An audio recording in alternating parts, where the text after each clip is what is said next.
ബാക്കിൽ ഫോൺ അടിച്ചുകൊണ്ടിരുന്ന് കഴിഞ്ഞാൽ ഫ്രണ്ടിൽ ട്രാഫിക്ക് മാറാതെ നമുക്ക് പോകാൻ പറ്റും. ഈ പ്രൈവറ്റ് ബസ്സുകാരുടെ കുഴപ്പമില്ല, അവൻ ഒരുത്തനും വഴി കൊടുക്കില്ല. എന്നിട്ട് ബാക്കിൽ അവനെങ്ങാനും ബാക്കിൽ വന്നു കഴിഞ്ഞാൽ പാ പാ പാ പാ പാ എന്നടിച്ചോണ്ടേ.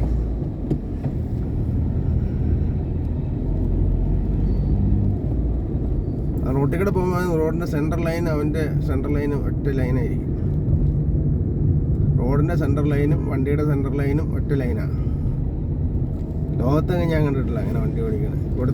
ഇവിടെ ലോറിക്കാരും ബസ്സുകാരും ഓടിക്കണമെന്ന് നോക്കുമ്പോൾ റോഡിൻ്റെ സെൻട്രൽ ലൈനും വണ്ടിയുടെ സെൻട്രൽ ലൈനും. ഇവരൊക്കെ എവിടെയാണ് ഏത് ഡ്രൈവിംഗ് സ്കൂളുകാർ ഇവർ ഡ്രൈവിംഗ് പഠിപ്പിച്ചതെന്ന് അറിയാൻ പാടില്ല.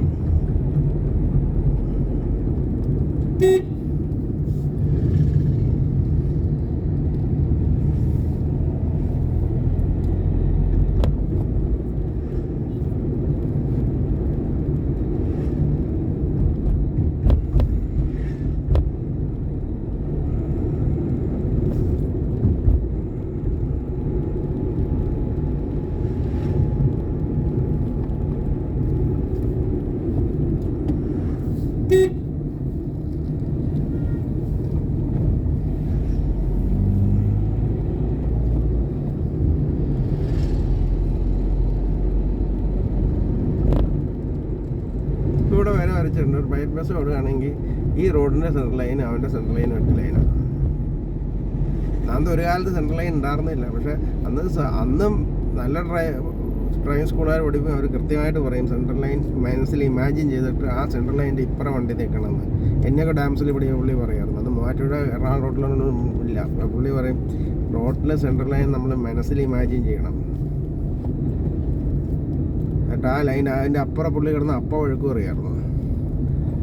ആ സെൻട്രൽ ലൈനിൻ്റെ അപ്പുറത്ത് അത് നമുക്കുള്ള വഴിയല്ല, അത് ഓപ്പോസിറ്റ് തന്നെ വണ്ടിക്കാരനുള്ള വഴിയാണ്. അങ്ങോട്ട് നമ്മൾ കയറാൻ പാടുള്ളത്.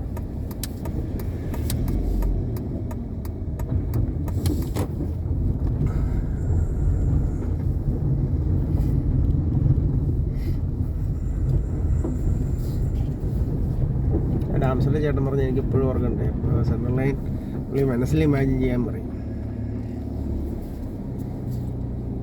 എന്നിട്ട് പുള്ളിയുടെ മനസ്സിലുണ്ട് സെൻട്രൽ ലൈൻ. അപ്പോൾ നമ്മളത് വിട്ട് കഴിയുമ്പോൾ അപ്പം പറയും ഇങ്ങോട്ട് മാറ്റാൻ പറയും. പുള്ളി സ്റ്റിയറിംഗ് കയറി പിടിക്കും.